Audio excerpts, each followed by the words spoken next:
কোটি কোটি টাকা তার ইনকাম, এক মাসে ইনকাম 1 কোটি টাকা, কিন্তু দেখা যায় মাসে একটা হসপিটাল বিল পরিশোধ করতে তার চলে যায় 50 লাখ টাকা। আছে না নাই? ওয়াইফের ক্যান্সার, যার নেই কোনো অ্যান্সার, ছেলে ইয়াবা খায়, ওরে দেয়া লাগে 20 লাখ, বাড়ি ভাড়া, খাওয়া দাওয়া ইত্যাদি খরচ শেষে দেখা যায় মাস শেষে আরো 20 লাখ ঋণের মধ্যে পড়ে আছে না নাই? কিন্তু মাসে ইনকাম ছিল কত? 1 কোটি, কিন্তু মাস শেষে দেখা যায় 20 লক্ষ টাকা ঋণের বোঝায় চাপা পড়ে আছে। আর রিক্সাওয়ালা, ওর বেতন নাই, যা পারে ইনকাম করে প্রতিদিন, মাসে অন অ্যান অ্যাভারেজ তার ইনকাম 5,000। কয় হাজার? 1,000 চলে যায় ওর যে ছুপরির বেড়া, ওই বাড়ির ভাড়া দিতে, 1,000 চলে যায় ওর খাওয়া, 1,000 চলে যায় চিকিৎসা, 1,000 চলে যায় ছেলেমেয়েদের পড়াশোনা, আনুষঙ্গিক আরো 500, মাস শেষে আরো থেকে যায় 500। সুবহানাল্লাহ কইতে পারলেন না? 1 কোটি টাকা ইনকাম করেও 20 লক্ষ টাকা ঋণের বোঝায় চাপা পড়ে আছে। আর 5,000 টাকা ইনকাম, মাস শেষে কত থাকে? 500। কারণ ওর পুরো ইনকামটাই হালাল। ওর পুরো ইনকামটা কি? আর হালালে বরকত ঢুকায় দিছে কে? হারামে কোনো বরকত আছে? আওয়াজ করে বলেন তো, গরু খাওয়া হালাল না হারাম? কুকুর খাওয়া? কুরবানিতে কি জবাই হয়? সুন্নতে খাতনার অনুষ্ঠানে, বিয়ের অনুষ্ঠানে, প্রতিদিন কসাইয়ের দোকানে, কোথাও কুকুর জবাই হয়? আচ্ছা, গরু বা গাভী বছরে বাচ্চা দেয় কয়টা? একটা। আর কুকুর দেয় কয়টা? 7টা, 10টা, 11টা। জন্ম নিয়ন্ত্রণ নাই তো, দেদারসে দিচ্ছে, ফ্যামিলি প্ল্যানিং নাই, তাই না? আচ্ছা, তো দেখেন, গরু বাচ্চা দিল কম, কুকুর বাচ্চা দিল বেশি। গরু জবাই হয় বেশি, কুকুর জবাই হয় না। গরু আমরা খাই বেশি, কুকুর খাই না। তারপরেও কসবায় গরু বেশি না কুকুর বেশি? আওয়াজ করে বলতে হবে, গরু না কুকুর? কারণ গরু খাওয়া হালাল, আর হালালে বরকত ঢুকায় দিছে কে? এজন্য দ্য ডিসিশন ইজ ইয়োরস, সিদ্ধান্ত আপনার। কই যাবেন, ডানে না বায়ে? হালালের সাথে না হারামের সাথে? হালালটা হচ্ছে পরিবেশ বান্ধব। হালালটা কি? Eco friendly. এটা পরিবেশ বান্ধব, এটা স্বাস্থ্যকর, এটা রুচিসম্মত, এটার মধ্যে কোনো ঝামেলা নাই, এটাতে কোনো ভেজাল নাই। হালালে থাকলেই লাভ, যদিও অল্প। সুবহানাল্লাহ পড়েন। এজন্য রাব্বুল আলামিন বলেন, ইয়া আইয়ুহান নাসু কুলু মিম্মা ফিল আরদি হালালান তাইয়্যিবা ওয়া লা তাত্তাবিউ খুতুওয়াতিশ শাইতান ইন্নাহু লাকুম আদুউম মুবিন। ওহে মানুষেরা, শোনো শোনো, এই জমিনের ভেতরে যেটাকে আমি হালাল করেছি, যেটাকে আমি পবিত্র করেছি, ওইটা খাও, ওইটা গ্রহণ করো। হারাম খেও না, হারাম অর্জন করো না, হারামের কাছেও যেও না। শয়তানের পদাঙ্ক অনুসরণ করো না। জেনে রেখো, শয়তান হলো তোমাদের প্রকাশ্য দুশমন। ঠিক কি না? আদুউম মুবিন। শয়তান আমাদের প্রকাশ্য দুশমন। সে হারামকে আমাদের কাছে চাকচিক্যময় করে তুলে।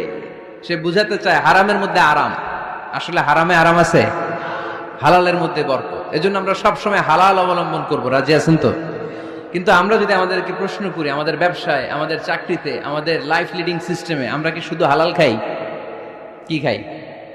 হালালও খাই, সুযোগ পাইলে একটু যদি পাই অমনি ধরে ঘাপুস ঘুপুস। সুযোগ পাইলে কি ঘাপুস ঘুপুস? ঘাপুস ঘুপুস করা যাবে না। অনেকে আবার আছে দেখবেন, খাওয়ার ক্ষেত্রে হালাল খোঁজে। খাওয়ার ক্ষেত্রে আমি অনেক লোক দেখেছি। থাইল্যান্ডে আমি গেলাম, দেখি যে তার ব্যাপারে জানি যে সরকারি চাকরি করে, লক্ষ লক্ষ টাকা 2 হাতে কামায়, এমনি গাছেরটাও খায়, তলারটাও কুড়ায়। আছে না নাই? তো ইচ্ছে মতো ডানে বাই ইনকাম করে, হালাল হারাম দুইটাই খায়। কিন্তু থাইল্যান্ডে যে হালাল খাবার খুঁজতেছে। কি খুঁজতেছে? ওখানে যে জিজ্ঞেস করে যে এই দোকানে কি পর্ক আছে? পর্ক থাকলে খাবো না। পর্ক মানে হচ্ছে শুকরের চর্বি। শুকরের গোশত বা চর্বি মিশানো কোনো খাবার উনি খাবে না, কারণ এটা হারাম। আর গুড় যে খায়, এটা খুব হালাল। এরকম ডাকাইত আছে না নাই? তাহলে আমাদের মুসলমানদের সবচেয়ে বড় সমস্যা হচ্ছে, আমরা খাওয়ার ক্ষেত্রে হালাল খুঁজি, কিন্তু ইনকামের ক্ষেত্রে ওই জিনিসটা খুঁজি না। এরকম আছে না নাই? না। Your food should be halal, your drinks should be halal, your income should be halal, your dress up, your fashion should be halal, and your entertainment should be halal. আপনার পোশাক হতে হবে হালাল, আপনার খাদ্য হতে হবে হালাল, আপনার উপার্জন হতে হবে হালাল, আপনি যে বিনোদন করছেন এই বিনোদনটাও হতে হবে হালাল। চিল্লায় বলেন ঠিক কিনা? হালাল বিনোদন লাগবে, হালাল ড্রেস আপ লাগবে। ছেলেরা কি স্বর্ণ পড়তে পারবে? ছেলেরা কি সিল্কের জামা পড়তে পারবে?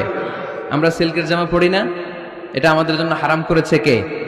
ছেলেরা জুয়েলারি পড়তে পারবে? গলায় চেন পড়তে পারবে? হাতে ব্রেসলেট দিতে পারবে? আছে না নাই? এখানেও অনেকের আছে না নাই? দেয়া যাবে? অনেক ছেলে দেখবেন আবার কানের মধ্যে ছিদ্র করে, কসবায়, মাশাআল্লাহ এগুলা নাই।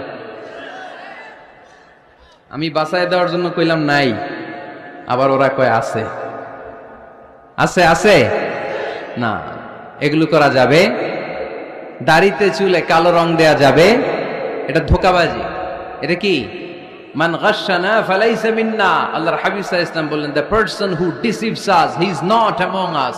যে আমাদেরকে ধোঁকা দেয় সে কখনো আমার উম্মত হতে পারে। মদিনার খেজুরের বাজার ভিজিট করতে গেলেন আল্লাহর হাবিব সাল্লাল্লাহু আলাইহি ওয়াসাল্লাম, অডিট করতে গেলেন। যে খেজুরের স্তূপের ভেতরে আল্লাহর হাবিব সাল্লাল্লাহু আলাইহি ওয়াসাল্লাম হাত ঢুকায় দিলেন, ঢুকায় দিয়ে দেখলেন ভিতরে পানি, উপরে শুকনা খেজুর, ভিতরে ভিজা খেজুর। আল্লাহর হাবিব সাল্লাল্লাহু আলাইহি ওয়াসাল্লাম বললেন, ঘটনা কি? ভিজা কেন? ব্যবসায়ী বলতেছে বৃষ্টি হয়েছিল। কি হয়েছিল? তো বৃষ্টি হইলে তো তার নমুনা সব জায়গায় থাকবে। তখন আল্লাহর হাবিব সাল্লাল্লাহু আলাইহি ওয়াসাল্লাম দাঁড়িয়ে বলেছিলেন, খবরদার, মান গাশশানা ফালাইসা মিন্না। যে আমাদেরকে ধোঁকা দেয় সে আমাদের দলভুক্ত হতে পারে না।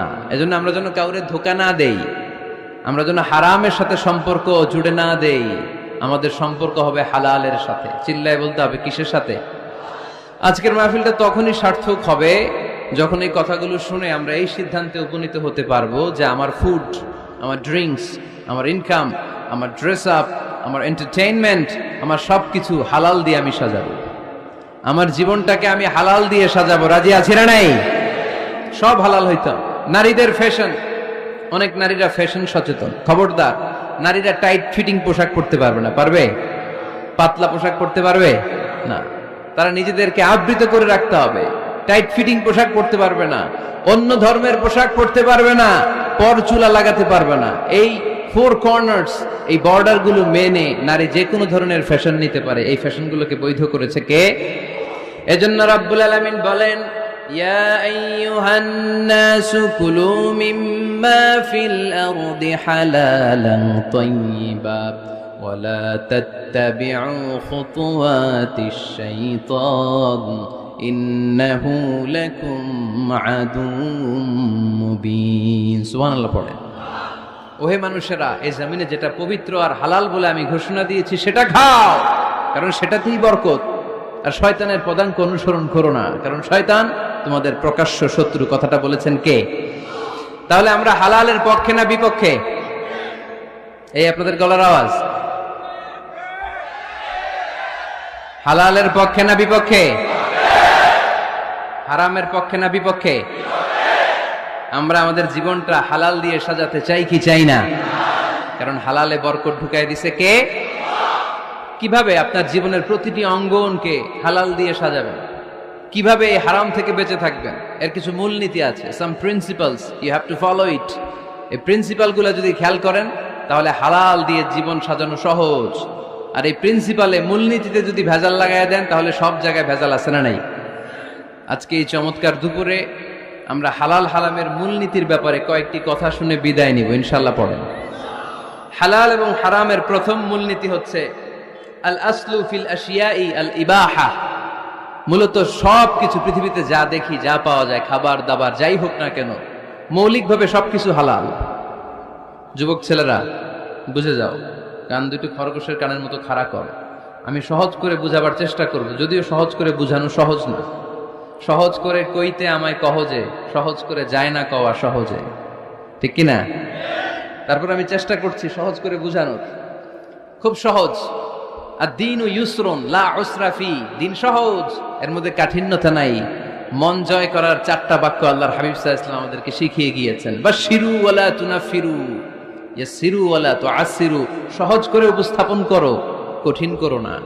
মানুষকে দিনের প্রতি আকৃষ্ট করো, দিন থেকে ভাগিয়ে দিও না। আমরা অনেকে দিন থেকে ভাগাই দেই, আছে না নাই?